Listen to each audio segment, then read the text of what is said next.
Team का गठन किया गया था जिसमें आईपीएस प्रोफेसर दीक्षा और DSP Annu, DSP professor Chinki, इसके अलावा टेक्निकल सेल के इंस्पेक्टर दीपक, एसएचओ नौबतपुर, एसएचओ महिला थाना, एसएचओ बेऊर और कई ऑफिसर्स लगाए गए थे। उसके बाद जो है हम लोगों ने कई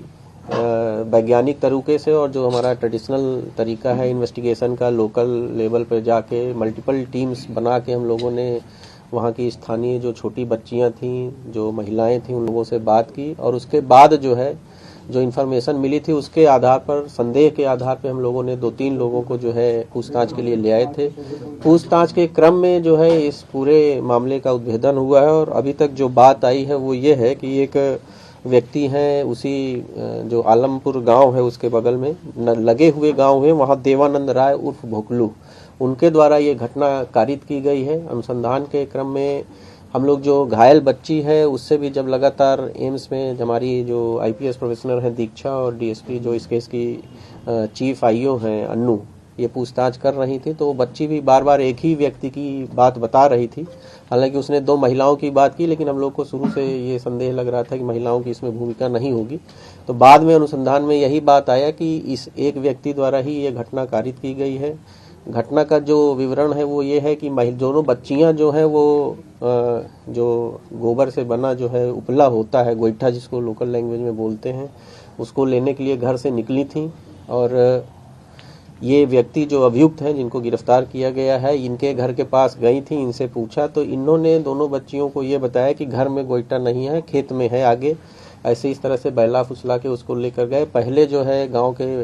बगल में ही कोई एक बाग टाइप है, वहां लेकर गए। वहां पर लेकिन फिर एक महिला आती हुई दिखी, तो फिर वहां से आगे बढ़ के गांव के बगल में ही नहर है, वहां लेकर गए। वहां फिर दूसरी एक महिला आती हुई दिखी, तो फिर उसको जो है जो तीसरा घटना स्थल है वहां लेकर गए। क्योंकि उस दिन काफी कोहरा था, हम लोगों ने जो 1-2 सीसीटीवी फुटेज देखा है उसमें भी काफी कोहरा है, जिसकी वजह से कहीं कुछ स्पष्ट दिखाई नहीं दे रहा है, इसलिए किसी ने इनको घटना करते हुए नहीं देखा। और इसके बाद जो है उसी घटना पर इनके जो मृत बच्ची है उसके साथ जो है फोर्सफुली जो है रेप किया गया और जो दूसरी इंजर्ड बच्ची है उसके साथ भी करने का प्रयास किया गया और बाद में जो है जो घायल बच्ची थी, जो मृत बच्ची थी, उसको वहीं बगल में ही जो निर्माण कार्य से कुछ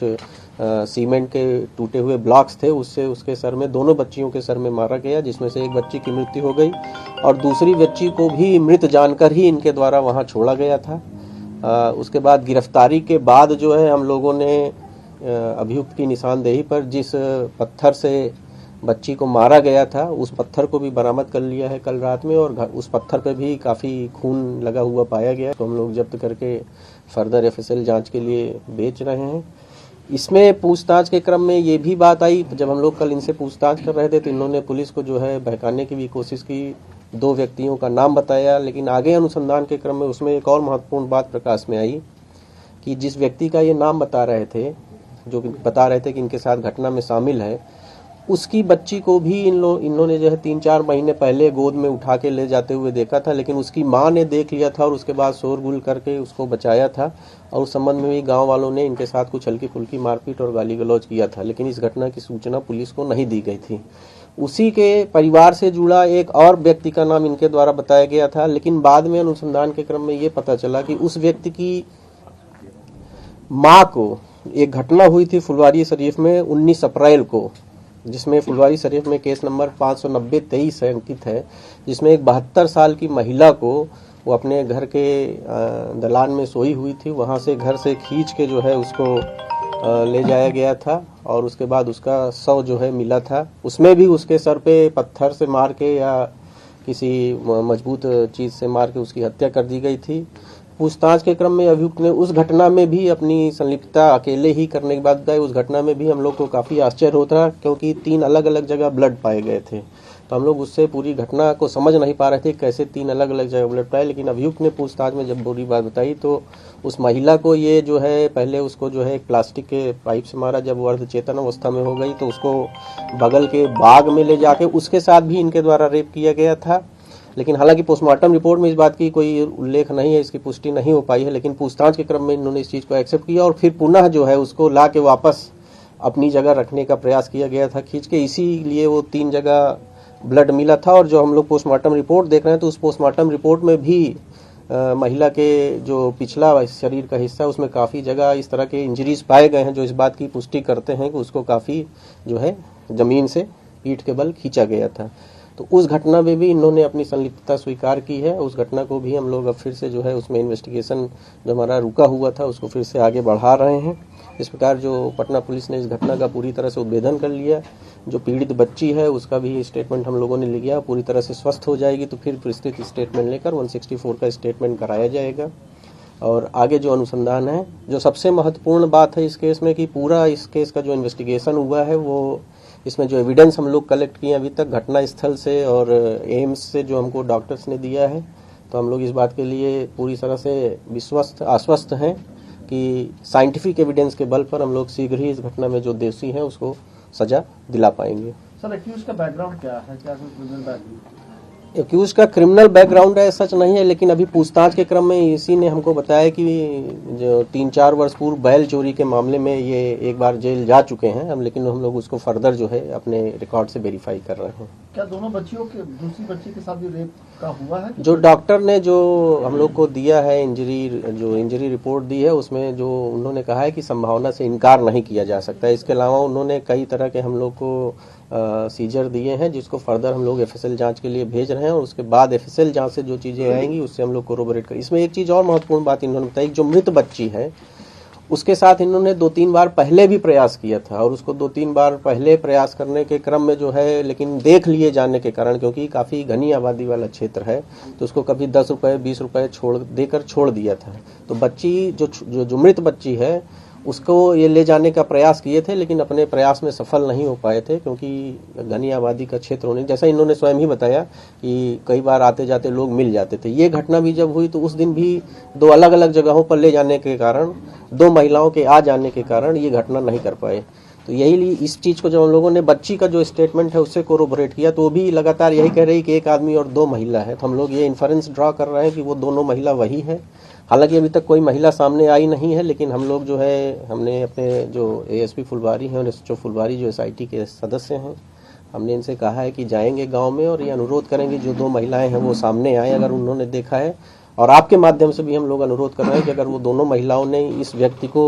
दोनों लड़कियों के साथ देखा है तो जरूर सामने आए, पुलिस को स्टेटमेंट दें और हमको जो है अभियुक्त को सजा दिलाने में काफ़ी मदद मिलेगी। सर, आपने बात की कि 2 से 3 लोगों को हिरासत में लिया गया था, ये 2 थे या 3 थे और क्या कुछ सवाल पूछे गए थे जिसके बाद चीजें? नहीं, देखिए ये जो सवाल आपका है ये इररेलेवेंट है प्रेस ब्रीफ के लिए कि क्या सवाल हमने किसी से पूछे और उसका क्या जवाब दिया गया। इसका जवाब हम देने की स्थिति में नहीं, हम आपको फैक्ट्स बता रहे हैं। एविडेंस का या इन्वेस्टिगेशन की जो निटी-ग्रिटी है वो प्रेस के साथ शेयर करना संभव नहीं। सर, आपने बताया कि क्या है सर, इसका फैमिली बैकग्राउंड क्या है सर? ये फैमिली वहाँ रहती है या नहीं? ये फैमिली वहीं के स्थानीय ही रहने वाले हैं, जो आलमपुर गांव, आलमपुर है ना, आलमपुर गांव है, वहीं के रहने वाले हैं और खेती वगैरह करते हैं और दूध वगैरह बेचते हैं और इन्होंने एक दुकान भी इनके घर में है जिसको इन्होंने किराए पर दे रखा है। सर, आपने बताया कि आफ्टर डेथ रेप अटेम्प्ट किया गया था, या पहले रेप हुआ था या फिर डेथ हुआ था? नहीं, ये देखिए ये हम नहीं कह सकते हैं, क्योंकि इस पे जो मेडिकल रिपोर्ट है वो कह रही है कि सारी जो इंजरीज हैं वो एंटीमार्टम है, पोस्टमार्टम इंजरीज नहीं है। लेकिन क्योंकि इतना तुरंत घटना हुआ है तो मेडिकली इस चीज़ को साबित करना कि रेप पहले हुआ था या बाद में हुआ था ये कहना संभव नहीं है। हम ऐसा कोई स्टेटमेंट नहीं दे सकते हैं जिससे कि हमारा इन्वेस्टिगेशन या फर्दर जो है अभियुक्त को कोई लाभ पहुंचे। कुल मिलाकर सर मुख्य अभियुक्त पकड़ा गया? कुल मिला के एक ही अभियुक्त था, वो पकड़ा गया। सर एज क्या हो रही है सर? क्या कुछ साइको किलर के कुछ ये? नहीं, ये देखिए हम लोग इस पे अभी ये नहीं कह सकते कि साइको किलर है, लेकिन ये जरूर है, हम ये कह सकते हैं कि विकृत मानसिकता का व्यक्ति है, जो उन्होंने खुद ही अपने पूछताछ में बताया है। क्योंकि इन्होंने जो छोटी बच्ची जिसकी डेथ हो गई, इन्होंने खुद ही कहा कि कम से कम 2 बार ये पहले भी उसके साथ इस तरह का अवसर पाए। जो दूसरी बच्ची है वो नियमित रूप से उस गांव में नहीं रहती है, कभी कभी रहती ज़्यादातर यही है, लेकिन बीच बीच में अपने घर जो जानीपुर थाना क्षेत्र अंतर्गत है वहाँ जाती रहती है। लेकिन जो मृत बच्ची है वो वहीं रहती थी, तो इसलिए उसके साथ इन्होंने बताया कि 2 बार हमने पहले भी इस तरह की हरकत करने का प्रयास किया था। एक और हमने आपको इंसिडेंट बताया जिसमें जिस लड़के का ये नाम फंसा रहे थे उसी की बच्ची के साथ इन्होंने इस तरह से उसको गोद में उठाते हुए ले जाते, इनको देखा गया था, फिर पकड़ा गया था और इनके साथ जो है गांव वालों ने हल्की फुल्की मारपीट की थी। इनकी उम्र लगभग 55 से 60 वर्ष के बीच में। 590 वाले मामले में इन पर कभी शक नहीं गया या? नहीं, क्योंकि इस तरह की कोई बात उस समय नहीं आई थी और गांव का मामला था, कोई इस तरह का सीसीटीवी फुटेज वगैरह भी कुछ नहीं, कोई साइंटिफिक एविडेंस भी नहीं था या किसी ने कभी इस तरह की कोई बात नहीं बताई, गांव वालों ने भी कुछ नहीं दिया। तो हम लोगों ने इनको जो है उस मामले में कभी संदेह घेरे में नहीं पाया था। रैंडम ही जब हम लोगों ने कल इन्होंने दोनों लोगों को फंसाने का प्रयास किया तो हम लोगों ने जो उन बच्चों उन लोगों से बुला के जो पूछताछ की, उन्होंने जो अपने एलिबाई बताया उसको जब हमने वेरीफाई किया तो सही पाया गया। तो हम लोग इस पॉइंट पे सोचने लगे कि क्यों ये इसी दोनों का नाम बताया। तो फर्दर जब आया तो उसमें एक बात ये पाई गई कि क्योंकि उसी की बच्ची के साथ इन्होंने ये करने का प्रयास किया था, उन लोगों ने जो भी इनके साथ जो है मिसबिहेव किया था उस बात का बदला लेने के लिए उसको फंसाना चाहते थे। और दूसरा जो मामला था उसमें उन्होंने उसकी जो महिला परिवार की बुजुर्ग महिला सदस्य थी उसके साथ भी जो है उसकी हत्या कर दी थी रेप करके। पुलिस टीम पे भी अटैक हुआ था सर, उस मामले में भी किसी को डिटेन किया गया है? नहीं, अभी उस मामले में हम लोग को, क्योंकि थोड़ा सा अनरेस्ट रहता है, जिस तरह का आप लोग सभी लोग समझते हैं, जिस तरह से जो बेसिक ह्यूमन नेचर है, जो हमारी मानवीय भावनाएं और संवेदनाएं हैं उसको झकझोर देने वाला ये क्राइम था। तो जो स्थानीय लोग हैं उनका गुस्सा वाजिब था निश्चित रूप से। तो हम लोग उसमें जो है उस गुस्से को समझते हुए हम फर्दर उसमें आगे कार्रवाई करेंगे।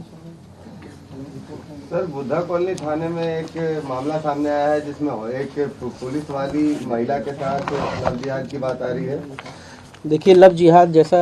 जो ये सोशल टर्म हो सकता है, लेकिन पुलिस ब्रीफिंग के लिए ये टर्म यूज नहीं है। जो भी उसमें मामला है, इस तरह के बहुत मामले हैं और इसमें जरूरी नहीं कोई इंटरफेथ या इंटर कम्युनिटी मामले हो, एक ही कम्युनिटी के लोग भी इस तरह की हरकतें कर रहे हैं। तो आईपीसी में जो धाराएं हैं, जो अपराध परिभाषित हैं, उसी अपराध की श्रेणी में हम रखकर हम लोग उसको अनुसंधान कर रहे हैं।